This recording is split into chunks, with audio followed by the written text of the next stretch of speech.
Hi, my name is Sydney Couye, also known as the Sports Journalist, and welcome to another episode of none other than Sydney's on the Clock, filmed at 10655 Coursey Boulevard, also known as Old School Barbecue. So if you're not new to my show, we're always having a guest here, always somebody new to the table.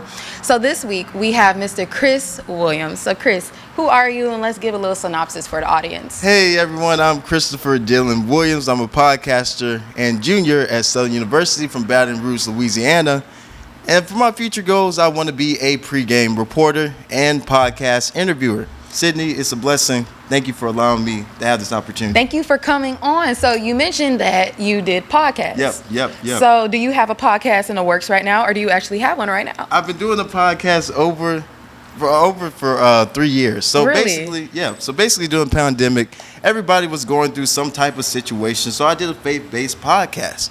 But then after that, I went to YouTube. I started doing interviews. I started interviewing athletes. And I was like, wait, I can do something with this. So I was just like, okay, I'm going to interview this athlete. I'm going to interview this guy. And I love it. So, have you always had a background in sports, or what really made the jump for you to switch over from faith to sports? Basically, I guess just growing up with me and my father, this is an amazing story. When I was 4, we were watching some type of lacrosse, some type of weird sport. I don't know, it might have been Quidditch. But I was like, man, maybe I could be a sports analyst, and now I'm doing it. And I'm excited. I'm excited. It's crazy that you said that your start with sports was your father, because literally I have a similar story too. My very first start with sports, my dad, he's a referee. So back in Houston, we used to always travel from school to school to school. That was my norm younger. A lot of kids, they had their start going to the park, to the playground. Mine was a basketball court. So I'm glad that we're actually able to have some similarities with that. Going straight into the show. It is going into basketball season. I'm a little biased. Basketball, like I said, is where I had my start in sports. Okay. So basketball is my favorite, or one of my favorite sports of all time. So NBA season predictions. What do you have in store, and what do you think the season is going to consist of? Well, I'm going with my New Orleans Pelicans, with C.J. McCollum, Brandon Ingram, and the big man, Zion Williamson. But the only thing I think they will have to do to make the playoffs is if everybody is healthy. Heavy on the healthy. Zion probably played less than the average amount last year, just due to the fact that he sat out a lot due to injuries. Yeah, mostly ankle injuries. Literally. So you look at 2021, 2022, broken foot. He missed 737 games. 2019, he tore his meniscus. Right. So this man is about 285 pounds. 6'7", definitely big not guy. the normal build for a basketball player. That's basically like a football player. I remember whenever he first hit the scene in high school, whenever we saw a whole bunch of highlights on like your ESPN, your Bleacher Reports, all your social media accounts, everybody were basically like, this man should be a football player. Yes. Why is he on the basketball court? But then you saw this 230-pound man doing full 360s dunking. How he can move, I don't know, man. It's flabbergasting to me, man. But his weight is the problem, and also being in New Orleans, because you got soul food, you got all type of Cajun food that. So you think he's putting on a little weight due to the fact that where he is? Yes. To be honest, if he was in somewhere like New York with his brother RJ Barrett from Duke, he'll be able to have other healthier options like vegan options or Jamaican options, different healthy options that will actually help him do well. So, but I could say in terms of his contract, because I know he actually has a big contract that takes up a lot of the spending amount for the Pelicans. I feel personally as if the Pelicans need to trade him if they feel like they're going to go anywhere in the next coming season. Yes. Because at this point, especially due to his injuries, due to how much money they're spending onto him and him not playing, he's more of a liability than an asset at this point. Yes. Do you agree with that? Yes. Like all the God-given talent in the world, man. And there was some instances where he just sat out. Now I'm like, that's been a problem with the NBA, with players sitting out. So I'm glad that you touched on that, because now the NBA Board of Governors voted on the new sitting rule. I kind of touched on this in a earlier episode, that they're not allowed to sit anymore, that there's literally caps, and now every time that a player, especially an all-star, which is a person that's made an all-NBA team, person who has become, I forgot what the specific stats are, if we're being specific, but Now there's going to be a league cap on that because they're trying to get a hold of load management. Load management is a specific term for all that. Yeah. But we're going to go into more specifics as the show goes on. This has been Sydney Coulier and Chris Williams, and Sydney's on the clock. We'll be right back.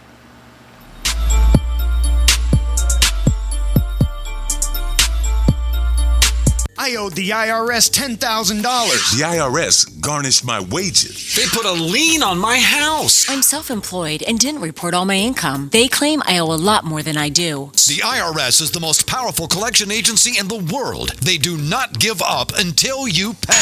I couldn't sleep. We were being audited. I called Tax Solutions Now, and a great big weight was lifted off my shoulders. I called Tax Solutions Now, and they got the IRS off my back. Tax Solutions Now had my wage garnishment lifted in 48 hours. Tax Solutions Now can get you help. Our agents know the rules, can stop the pain, and get you the best deal. Tax Solutions Now saved my business. I qualified for the Fresh Start program. I paid less than I owed. We connect you with a team of former IRS agents and tax professionals who get the IRS off your back. Time is running out. Call Tax Solutions now.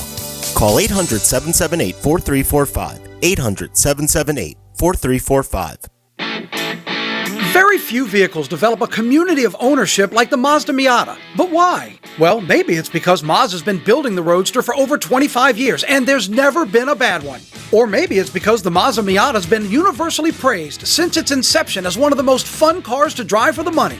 If you're looking for fun, affordability, and reliability, come see our Mazda Miata selection today and experience for yourself why Miata is always the answer. At Baton Rouge's Mazda dealer, Team Mazda on Airline. You can't smell it, but you can almost taste it. And whether it's for a family get-together or a game day feast, having Manda in the mix always sounds good.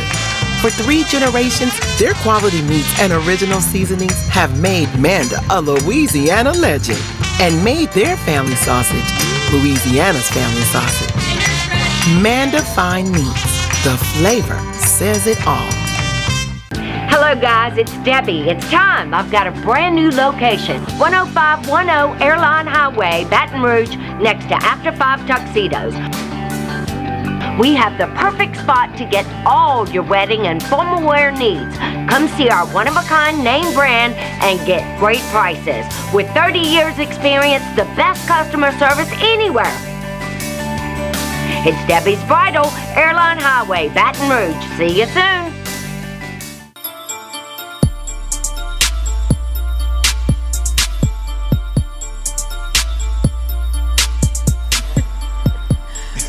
Y'all, I really wish that y'all could hear some of the conversation we have whenever the cameras aren't rolling. That was interesting. Chris is probably one of my favorite guests we've had so far, but because even though it's going into basketball season, NFL season, or football season, is still not over.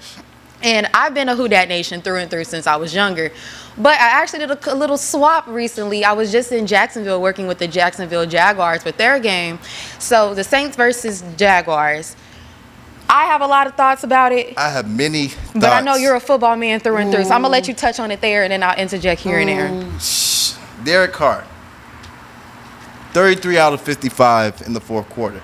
Yeah, you tried to make a comeback, but you're not a leader.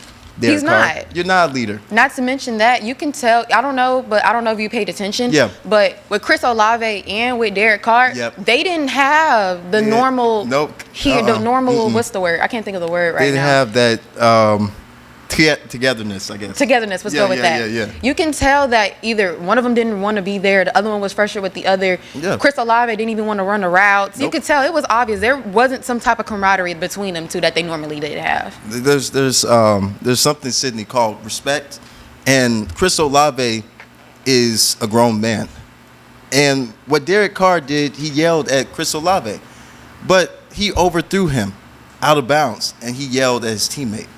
So I'm like, why do that, man? It's a respect thing. If he went into somebody's face and told him, okay, you did it wrong, you did it bad, cursed him out, I'm gonna need Yeah, you need a backup. It seems to be a lot of locker room stuff going on between the two. And you can tell that definitely affected the team chemistry because the Saints just could not get any touchdowns the beginning half of the game. No.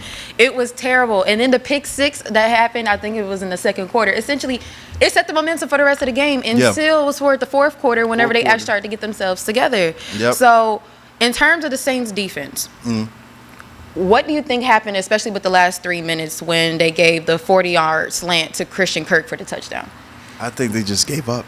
I think they're just tired of the offense. They're tired, man. You can't just expect the defense to do all the work and the offense can't produce. It's kind of like Southern. Our offense has struggled this year. Oh, we can get into that. Let us. So, yeah. So number 87, Justin Morrow. Yep. Dropped an essential pass that we needed to win the game. So going back into the offense, do you think that they just need to completely, especially going into the draft this upcoming year, just get new people, or at least whenever it's trade season around, to start trading the players? Yes, most definitely with Derek Carr. Derek Carr is a wannabe quarterback. Well, starting quarterback, as you may say. Derek Carr has only won one playoff. And Mickey Loomis thought, let's pay him $150 million. Okay, so he hasn't produced for playoff. He hasn't produced with the Raiders. So what makes you think he's going to produce with the Saints? Why couldn't Jameis Winston have the opportunity? Now, mind you, Jameis Winston, when healthy, was 5-2 in 2021. All right. Right? But he tore his ACL and MCL. But I feel like as though he was blackballed from starting again. Yes, he is a turnover machine. From 2019, 30 passing touchdowns, 30 interceptions. But at the same time, when Jameis is in the right system, he can shine. And I think Jameis should have been the starter for this season. But even I remember whenever we were talking off camera, you said the Saints should make a play for Shedeur Sanders. Yeah. So can you elaborate on that more? I believe that, yes. I believe that with Shedeur Sanders, he is the leading passing leader of the NCAA. Of course. He has proven to shine. He threw, I'm sorry. You're fine. He threw 400 passing yards versus TCU. Right? He almost beat Caleb Williams. Right? He has shown production. Right? So I feel like as though if Shedeur Sanders can be our guy and we can get Shiloh Sanders, we can get what's his name? Travis Hunter, we can be dominant. So you want everybody from Colorado? Yes, is what I'm hearing. Yes, that's what it has to be. Give me Dion. Give me Dion's head coach. It gives us culture. You know, we're in New Orleans, so give me that. There will be that and much more following up with Sydney's on the clock as we come from commercial break.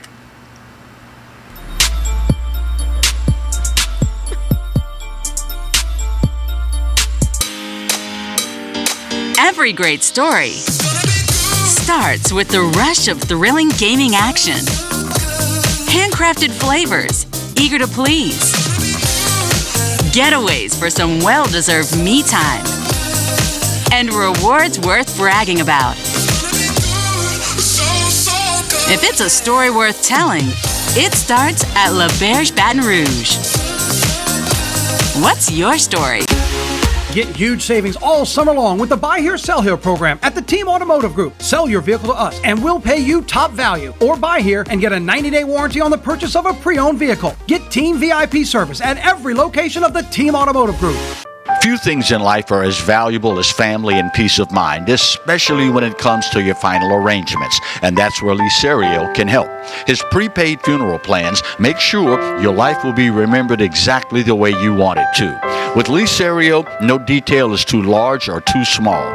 Call Lee or his wife Gretchen at 225-315-6329. Let Lee Serio give you and your family the peace of mind you all deserve.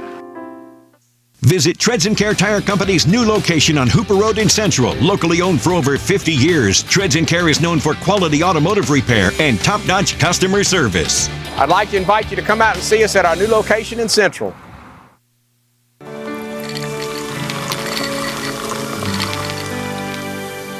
No one can stop me when I taste the fear.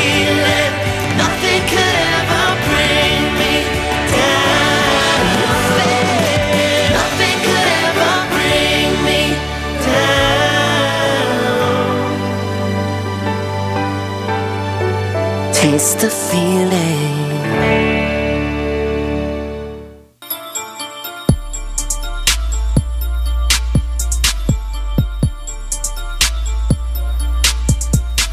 Sydney Coulier here, back with Sydney's on the Clock. So given that we are both Southern University through and through, we had to touch on the SWAC and what's going on with SWAC, West and East.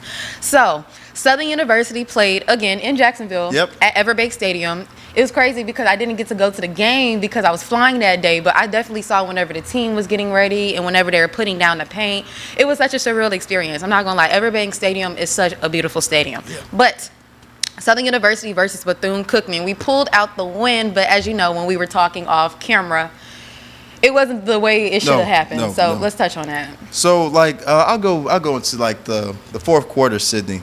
There was this time where I thought that Coach Julie should have pulled out Harold Blood because it was 4 minutes left. I mean, we were already dominating them in the third and fourth quarters and second quarters. And he didn't pull him out. And Harold almost got hurt. And I was like, man, why not take him out?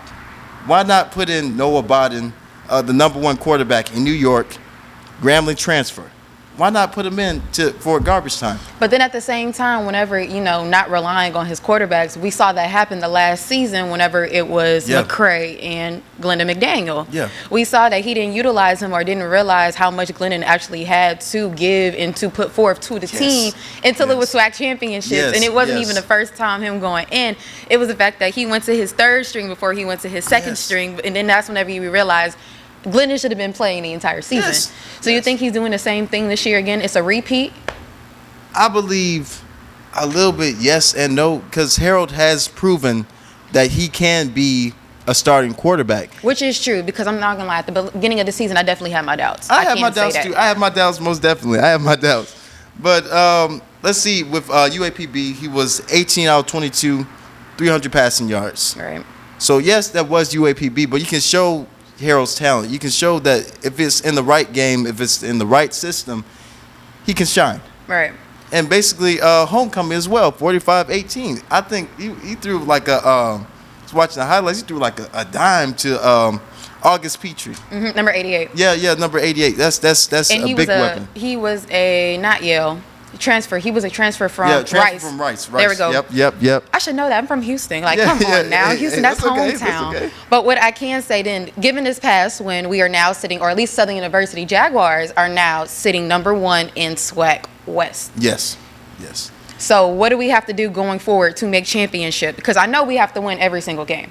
However, if we do make it to the championship, it's going to be a rematch against Southern University and the Florida A&M Rattlers. So what change needs to happen for us to basically execute?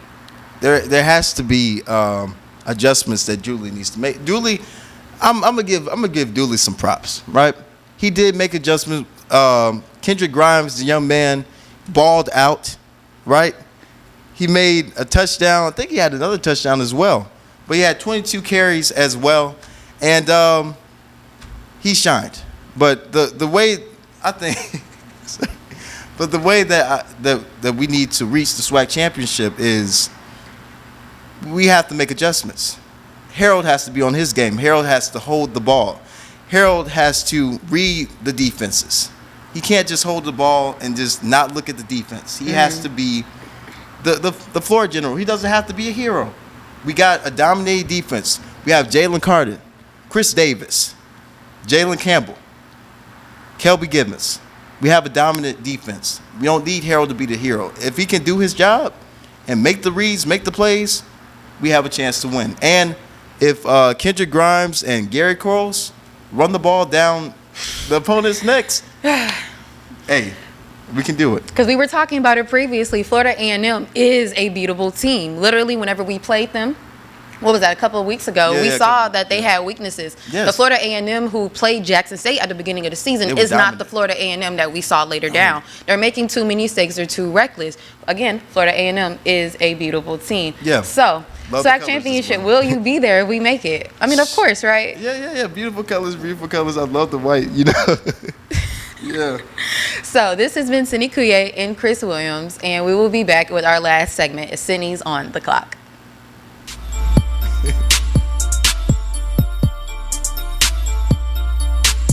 Few things in life are as valuable as family and peace of mind, especially when it comes to your final arrangements, and that's where Lee Serio can help. His prepaid funeral plans make sure your life will be remembered exactly the way you want it to. With Lee Serio, no detail is too large or too small. Call Lee or his wife Gretchen at 225-315-6329. Let Lee Serio give you and your family the peace of mind you all deserve.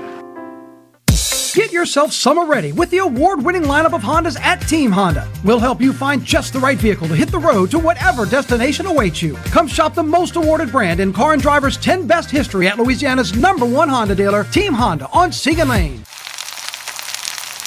You can't smell it, but you can almost taste it. And whether it's for a family get-together or a game day feast, having Manda in the mix always sounds good. For 3 generations, their quality meats and original seasonings have made Manda a Louisiana legend and made their family sausage Louisiana's family sausage. Manda Fine Meats. The flavor says it all. Hi, I am Dr. Farrell Frugier Jr., and I am a general dentist at Frugier Family Dentistry. I was born and raised in Baton Rouge, Louisiana. I went to Catholic High School, LSU, and LSU School of Dentistry in New Orleans, where I received my DDS degree in 1986. I always have and will continue to be committed to continuing my education, to invest in technology which makes the diagnosis and delivery of dentistry more thorough, more comfortable, and more aesthetically pleasing. In our practice, we are here to serve the patients. We want to improve their quality of life and to develop relationships with our patients. In dentistry, we have a chance to impact lives on a daily basis, not just by doing dentistry, but by getting to know them and being a part of their life. We also believe in giving back to our community. So every year, we give back to the Greater Baton Rouge Food Bank, Toys for Tots, and Mary Bird Perkins Cancer Center. Please stop by and visit our office. We would love to take care of you and your family.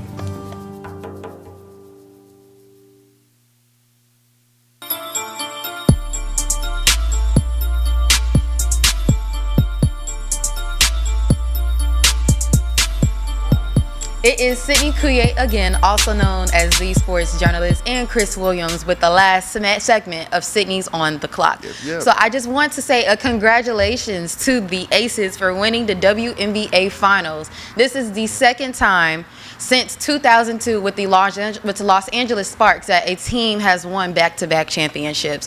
And we were talking previously, of course, because I'm telling you, every time the camera cuts off, we're in full conversation. But this is, I don't think people realize how hard it is to win back-to-back championships as a professional team. Yes. Because a lot of the time, you're top dog. You're literally the hierarchy of the entire league. So everybody else is gunning for your spot. Yeah. And so the fact that they're able to win back-to-back is just amazing. And I'm so proud of them, especially for Aja Wilson. Literally one of the best basketball players of all time. And I just feel like she doesn't get the limelight that she deserves just due to the fact that she is a woman. One of the most decorated basketball players of all time. I mean, Olympic gold medalist, FIBA World Cup medalist, twice, Commissioner's Cup Championship, WNBA Rookie of the Year, WNBA 2023, Finals MVP of the Year, Defensive Player of the Year, Offensive Player of the Year. The list goes on. She is just amazing.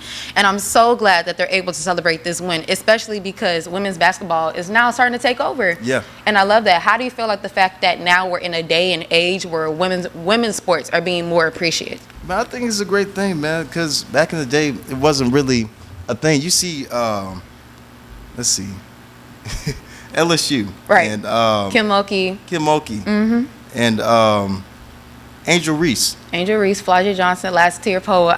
List goes on. Yeah. And you see, with the NCAA championship, millions watched it. Millions. So much hype for that one thing. So much hype for South Carolina. Oh, of course, especially because the fact that all 5 of their starting players got drafted into the NBA or WNBA, which is amazing. And I'm so glad the fact that we live in a city like Baton Rouge, so where we could witness literally history being made in front of us. LSU is down the street. Yes, it is. You will definitely catch me on the sidelines whenever LSU plays, whenever their season fully starts, because I know it's starting, I think, in the next week or 2, I believe. Oh, yeah. Right? Yeah. October 30th, I think, something like that. Yeah, something like that.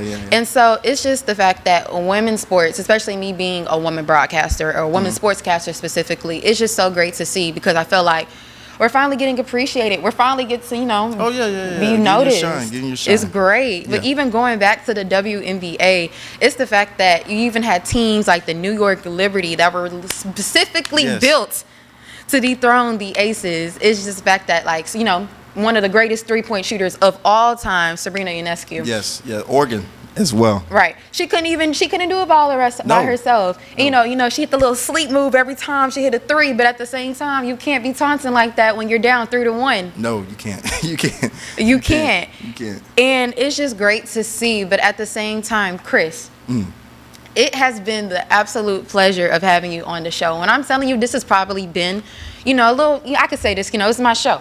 But it's been probably the best episode I've had so far. And I could say it's really just all due to you. The fact that your energy, the way I could bounce off of you, and not to mention, you could tell you're very passionate about sports. Yeah. You really are. So, will you be back on Sydney's on the Clock? I will be back. Okay. So, Chris, a couple more questions, right? Okay. So I know you said you wanted to see yourself as a game day analyst, reporter, and everything like that. Yeah. So what steps have you been doing aside from your podcast to get you to that spot? So basically, I've been talking to the Office of Student Media, so I'm trying to set that up so I can be able to go on the field, be able to interview athletes and do what I love. Mm-hmm. So have you looked into NCAA and compliance for your show? So you could be able to interview on your podcast? Because I know a lot of people will be very interested, especially seeing you on the show here. Well, I will. I will. So, just future broadcasts, future things. Where do we see the Saints? Just quickly. Where do we see the Saints ending the season? Well, I'll see us as 8-8. 8-8. 8-8. Yeah. Because Derek Carr's not going to do anything. He's inconsistent. Number one Derek Carr hater. But this has been another episode of Sydney's on the Clock with Chris Williams. Thank you, and we'll see you next time.